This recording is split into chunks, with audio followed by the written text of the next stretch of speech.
watching Meet the Boss, brought to you by ConnectNigeria.com. I still remain your humble host, William Sizomba. And today on the program, we shall be talking to one of these innovative tech businesses here in the beautiful city of Lagos, doing some amazing stuff. Well, as usual, I know you'll be wondering who my guest today is. Well, don't worry, why not just sit back, relax. After this time out, I shall be unveiling my guest for today. You're watching Meet the Boss. We shall be right back after this time out. Looking for the best events? Log on to ConnectNigeria.com. Well, my guest today is no other person than Mr. Chibuike Goodnews, the CEO of the brand known as Dutchess. Chibuike, you're welcome to the show. Thank you very much. It's nice to have you on the program today. Nice to see you once again. Good. Now, usually on this program, when I start, I like my host doing us the honors of reintroducing themselves the best way they want the viewers back home to know. So let's start from that angle. Tell us yet again, who you are and what brand you represent. All right, my name is Chibuike Goodnews, and I'm the CEO of Dutchess. Dutchess is a technology company that helps businesses to identify their target audience, know where they are, and then to communicate with them. So businesses use Dutchess for customer acquisition, for brand awareness, and also for digital marketing. And over the years, we've built a technology that transcended from just placing advertising across the internet to performance marketing and also the leading ad exchange in Nigeria. Oh, nice. Now let me even pick your mind on this. Why the name Dutchess? Why that name? It's a very unique name, no doubt, but why that name? It's a unique name. I will call it is a conjunction of two words. Okay. Dutchess means domain and chase. So it just means a domain where you can purchase. A lot of people have asked that, how did you come about that name, Dutchess? Just domain and chase. Fantastic, good. Now, let's talk a bit more about the kind of service you render, even though you just touched a bit on it, but let's go a bit deeper. What does Dutchess do as a brand? Yes, Dutchess solves for businesses that problem that they have to solve for the rest of their life. Okay. The goal of every business is to get users, True. To get customers, and to make those customers paying. Now, the problem of identifying who your customer is, knowing what to tell them, how to communicate with them, and how to bring them in is what Dutchess does. From the point of market discovery, to the point of customer identification, to the point of customer engagement, to the point of user acquisition. That's what we do. Like app installation, lead generation, awareness creation. Now, it means a lot for different brands and different stages of businesses. So for big businesses, it's more like creating brand awareness or increasing their market share. So Dutchess will help you to increase your market share or get your users to know your products out there on the internet. Now, for middle businesses who are more or less involved or concerned about getting paying users, Dutchess will help you to acquire the kind of users you want. So if you want to install applications, if you want to drive users to your website, or you want to drive leads, Dutchess comes in to say, hey, what kind of people are suitable for this product? How do we identify them? Now, some of the places that we identify them are on apps, on websites, on browsers, and we have built a technology that integrates all these touch points. Now, we are partners to Google, we're integrated with Facebook, we're integrated with Opera, we're integrated with over 10,000 websites, we're integrated with Phoenix browser, we're integrated with Scooper, we're integrated with Transion. So all the touch points on the internet, that's a huge technology to build to achieve that. And then we build a technology that helps people to identify people that will fit into each product based on those people's internet behavior. So if you are selling a mobile phone, we have access to about 95% of the people on the internet, and then we help you to identify those that are interested in mobile phone and only show your adverts to them. So it doesn't make sense if you are trying to advertise to 100 million people in Nigeria on the internet. That's when not you your segment customer. It to when it is it's best for you to segment to just a few. Unfortunately, your customer may just be 5 million or 10 million people in there, but you need to identify those customers, know where they are, what kind of devices they use, and their behaviors on the internet. So the technology that helps you to segment and target that is what we do. Then for you, it will now becomes when customers see your product, they should be attracted to it. They should click on it. If they click on it, it takes them to either your website, or it takes them to App Store to install your app, or it takes them to where they indicate interest to buy the product. Now, for how long has your brand been in operation? We've been in operation for 5 years. 5 years. And how's the journey been so far? 5 years, it's no small. It's been an interesting journey, I must tell you. Okay. We are bootstrapped, so they didn't raise funds. And we also have been growing bounds on bounds. We came into a market where when a lot of people do not know how to go about digital advertising. It was basically people looking for media placement. And we started with actually media placement, and then we evolved into programmatic, which is the use of AI, machine learning, and all decision making to identify businesses and their products, and then push adverts to them. And from there, we moved to Ad Exchange, which is building a whole trading platform for advertising platform across the globe. So right now, Dutchess partners with companies in China to advertise in Nigeria. It also partners with companies in Eastern Europe to advertise in Africa. It also partners with a number of businesses to advertise in Europe. So instead of just, initially we were just focused on Nigerian market, but now we are expanding to other markets, helping businesses across the globe to connect to customers also across the globe. One of the things that enabled us to do that is the fact that we had to have a representation office in the US, and also build data centers in US and in Europe. We were also able to have an engineering team across different geographies, and then identify the fact that the world has become a global village. So if you want to get to a customer in the US, you don't necessarily need to go to the US. You just need to know a platform that has a connection to the US that can help you reach that. And that is what we that helped us to start advertising to people across the globe. And then we also had some very strong partnerships, so which was one of the goals we looked at the point strategically, to identify the core platforms that had global reach, and then had a technical integration with them using what we call endpoints. Now, with that, we could integrated with platforms like Truecaller, which has more like a global reach, Call App, Google, and other softwares. Now, with that, all you need to do is know what geography you need to identify with, and then push your adverts across that. And it's not been an easy journey, but I would say it's something that is driven by vision and pulling back resources and determination to succeed. You see a very fantastic team, very dedicated people working on that, and we also see that we don't see tribulations, we don't see blockers. What we see is just challenges we need to surmount, and we oftentimes, with big vision and determination, we've always overcome these challenges. Good. Now, even speaking about challenges, over the years, I mean, 5 years, as I said earlier, is no small time. Over the years, can you mention some of the specific challenges that your brand had to, surmount as much as possible? I mean, Nigeria, as we know, is a peculiar environment to do business, no doubt about that. Now, can you enlighten some of those very unique challenges that whenever you sit back and you remember, you go like, wow, that was really some challenge, and how you guys went about it? Yeah, I think challenges are quite enormous, but I will itemize them one after the other.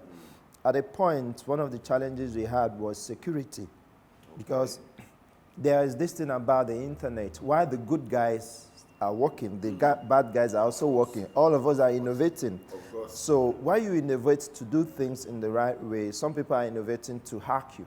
Yes. or to make the internet malfunction. So one of the early things, challenges we had was around security of advertising. But over time, we were able to fight that with, we had to have some deep security architecture that identifies fraudulent activities and then blocks them. Okay. Then another thing we had was also funding. Funding was a big problem because we were working in deep tech, which required a lot of resources, but there was no resources coming. So we had to pool both personal resources, family and friends, and debt resources to also solve that. Right now, I think funding is not much of a problem for us, but it is more of, because revenues have been quite stable and it's been growing, bonds and bonds. The another thing was human resources. You know, we operate in technology, and one of the biggest problems we have in technology is the fact that resources don't stay long, especially tech resources. You are competing with global demands, with global companies for the same developers that you're working with. So you practically have people staying with you, and when you think you have stabilized with them, and you just discover that the guy has got a job in Canada or he's got a job in Eastern Europe, and moves out. Then another thing is the fact that knowledge gap. Now, the fact that people confuse digital marketing to be just certain adverts on Facebook, or so there's a lot of misconception around it. And when you are telling somebody that, hey, Dutchess does digital marketing, you think they'll be misconceiving it. But we've been able to differentiate that to say, hey, we want to help you to do customer acquisition. What type of customer do you want? Yeah. How are they connected? How can they bring him? How can we bring them to your doorstep? So those are the kind of things that we solve.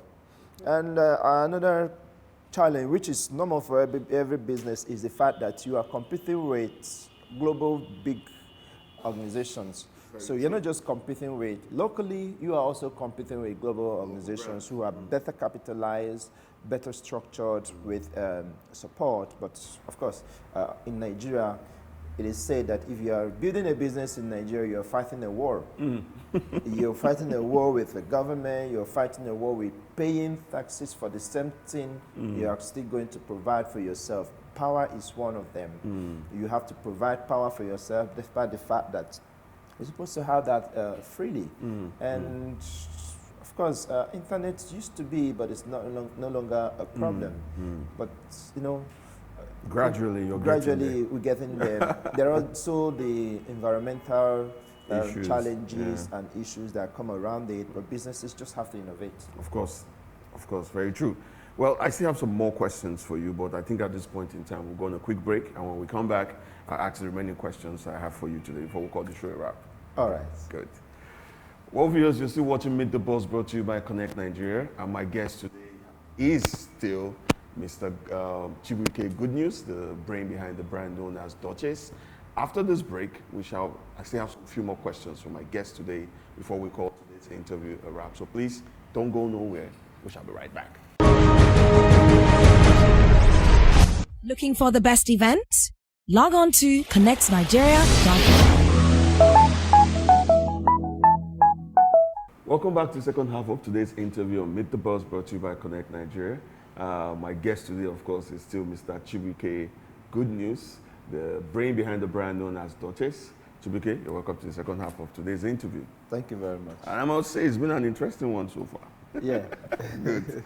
Now, before that break, you were talking about some of the challenges typical with running a business here in Nigeria. And just before that, you also made a brief mention about your colleagues, your members of staff here at Dutchess. Can you elaborate more on the importance of having a formidable team work with you to grow a very good business in Nigeria? How important is it to have a good team? All right.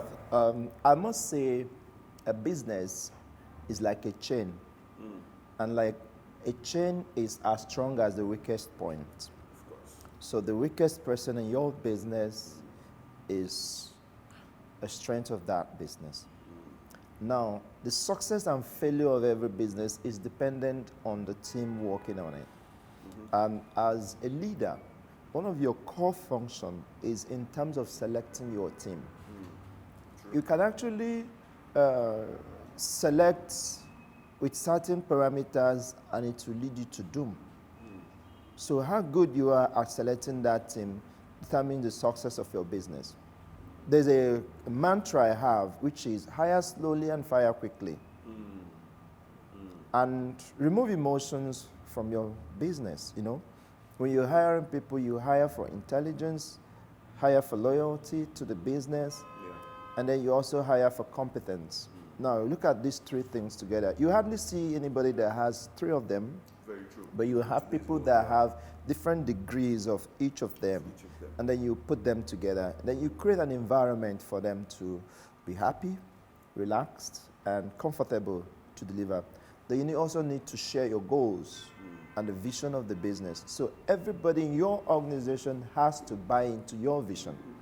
Now, if you don't buy into the vision, you should go.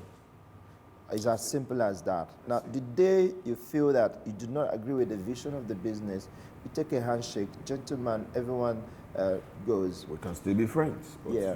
So for us, the strength of Dutchess has been in the strength of the team. We have very wonderful people working here. We have very intelligent and hardworking people, and very dedicated. And also the fact that we have this system on continuous learning. So whatever you know from school is not what you're bringing to Dutchess. I used to tell my team that why I insist that you need to be a graduate and you need to have some level of intelligence quotient is the fact that what you're coming to do here is not what you learned in school. There is no degree that teaches you programmatic. There's no degree that teaches you targeting. There's no degree that teaches you some of the things we do here. So when you come here, you have to go through what we call indoctrination. We have some thesis we call the programmatic Bible, which everyone has to read as you come in here. And as you come in, you read that, you understand the terms and phrases and words that we use there. Because when we start saying that if it's ordinary person on the street, you probably not understand it. But you also need to get the intricacies of this technology and then have a way of explaining it to the ordinary person in terms that they're going to understand. Like when I talked about customer acquisition, I talked about advertising, brand awareness. Yeah, these are street things that everybody should understand. But back in what those people, we call those, some of those things are things like real-time bidding, QPS. There are some real deep things that are purely engineering that power what you see outside. So we need to have a team that is dynamic enough to understand these things quickly and implement it as it grows. I think we have a very fantastic team. That's good to know.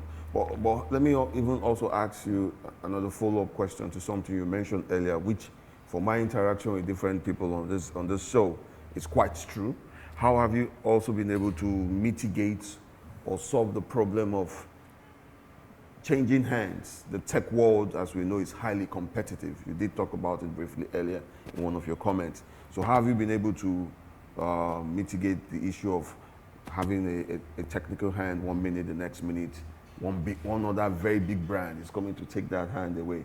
How have you been able to surmount that issue? Yeah, it's a normal thing for people to meet and for people to move on. Very true.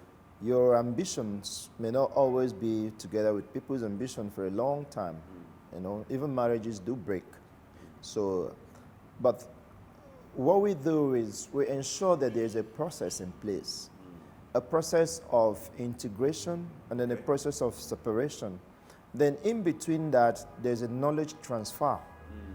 So to ensure that those who are coming in always have that knowledge, and then the processes are quite documented, that there's a process for everything.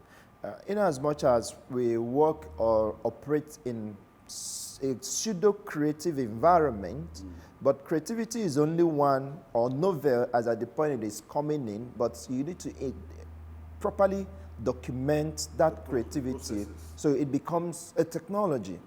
So when technology is quite innovative, but once it is innovated, there needs to be that documentation about the processes so that those who are coming after will be able to understand why certain things happen the way they happen, or why they have to follow certain processes. And we always stick to process because what we do quite has a playbook. So if you have a playbook where you have all the processes properly documented, it is easy for you to pass the knowledge to, down the line. And also the fact that we operate a mentoring system where somebody has to unlearn, from another person. So when there's a change of hands, then we easily groom people to step in and take over those things. Very good. And it's also an interesting thing for young people that are coming up to also see that, you're doing this thing that is really quite interesting for you, and you've been looking up to somebody, and you're definitely going to sit in the shoes of that person as the person lives.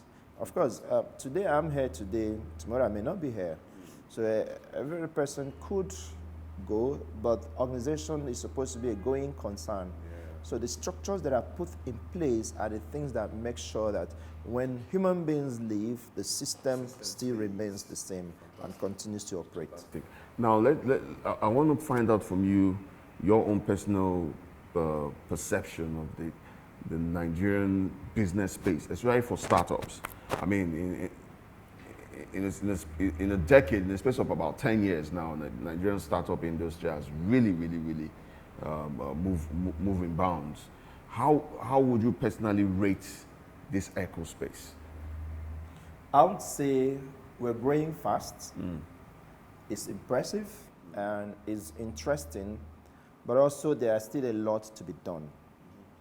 Now, as far back as 2016, 2017, some people used to say that if you can build a website, you come out and you be claiming you are a technology company. But right now, it's no longer the phase. You can't do that.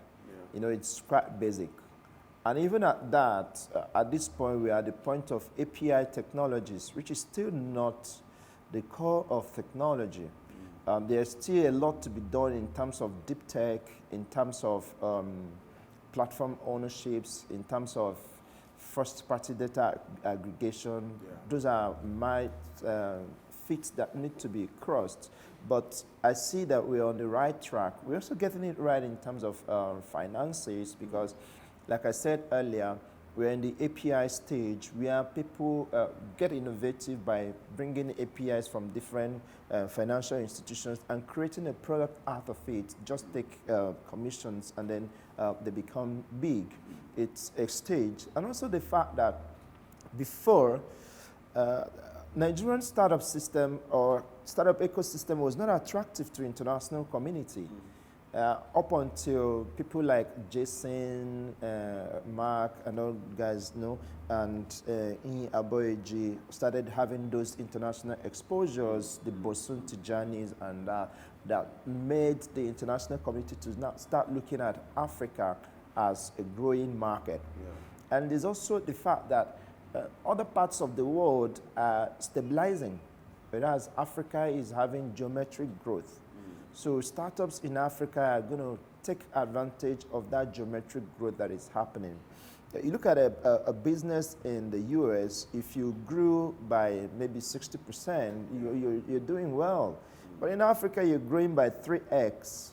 That's about 300% year on year. So that's an impressive. So that gives a good return on investment for whoever is coming in as much as we have currency devaluations and all that. But with that, there's a lot of growth. And also the fact that we have huge army of young people who the society has not been fair to, or society has practically nothing to offer to them because they've got global knowledge, global understanding, global exposures, but the environment they find themselves in It's not it's restrictive and not giving them. So these guys start innovating on international scale.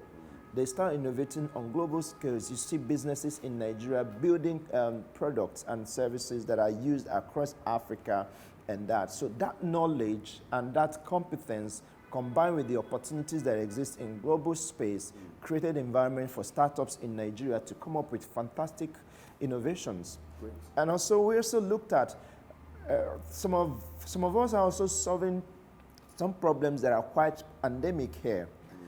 Things like logistics, things like funding, credit recovery.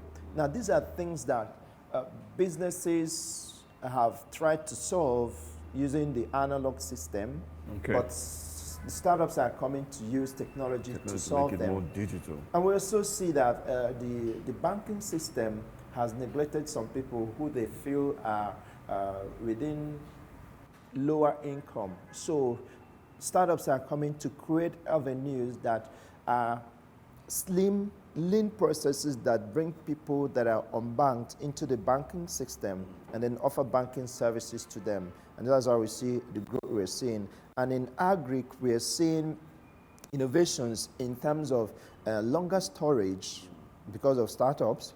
Also, startups coming up with models that will improve agricultural yield, agricultural produce, and also making the agricultural value chain to be better off. Amazing, amazing pointers you just raised, Chibuike. There's no doubt about that.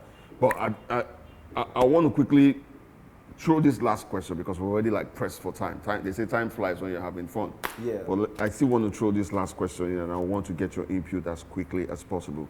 There's no way we can finish this discussion without talking about the government.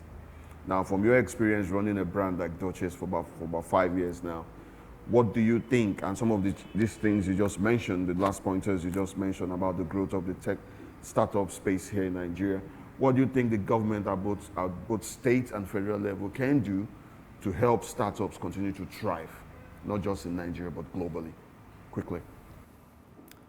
Government has always been a bad businessman, but government creates environment for businesses. And then government creates opportunities for businesses. Some of the businesses we see today that are global brands got support of home country government. And up to today, they get support of home country government. Now, for a government in Nigeria to play a no-brainer or to claim ignorance of businesses, that means you're playing with your future. If you look at China, they're very deliberate to say, hey, we want to build businesses that will go global and bring inflow into China. And government identify some of those businesses, provide all the resources they need, give them all the privileges and the backing for them to go global, and then they bring that income to China. Now it becomes foreign revenue. But in our situation, if you go to government, they are telling you to try and solve poverty. Nobody has ever solved poverty by giving peanuts. You only solve poverty by systematic creation of jobs, systematic building of businesses that grow and become job creators. Now, the way government can help startups is to make the industry very conducive and do a part that will be easy for businesses to strive from being startup to big businesses. You see, every big business today was once a startup. True. But they transcended, and some of the things they took advantage of was favorable government policies. Either policy on exports or policy on trade facilitation or policies on tax waivers and that. But what you see in Nigeria is the day you open office, everybody is jumping around you. You're paying local government tax, you're paying state government tax, you're paying taxation. In addition to that multiple taxation, you're even paying environmental taxes. But you now come back to solve some of those problems that you are supposed to have paid tax for. So the road to your premises is bad, but you've paid tax, and you still come and solve it. Now those are not even the key things that we're supposed to be talking about right now. The key things we're supposed to be talking about is how do we make Nigerian businesses to be global brands or to dominate Africa? These are not, you hardly see that on the topic or on the mouth of government. All they talk about is how much is that guy doing and how can we do regulation to regulate them? How can we get something off it? You're not helping. I think we also need to get some technocrats into the system so that they will understand that there's a global politics that is around business. Businesses are supported by their home countries to dominate industries or to dominate their sectors, both local and so the government of Nigeria should look at the sectors which you have to pump your businesses to dominate both in Africa and globally. So let me give you an example. There's a company that provides VAS in the whole of Africa, and that company is the biggest unicorn in Croatia. And I don't want to say the name, but it's the biggest unicorn in Croatia because the government feels that, hey, we're a small country, but we can make this business global. Alibaba is global today because China wanted him to be at the forefront of e-commerce, and they succeeded. So we need to be very deliberate. It's not just telling them it is easy to register a business in Nigeria. That is the basic thing. The key thing is, how do you make a Nigerian business to be the global player in their sector? And how can we support them in that? Good stuff, good stuff.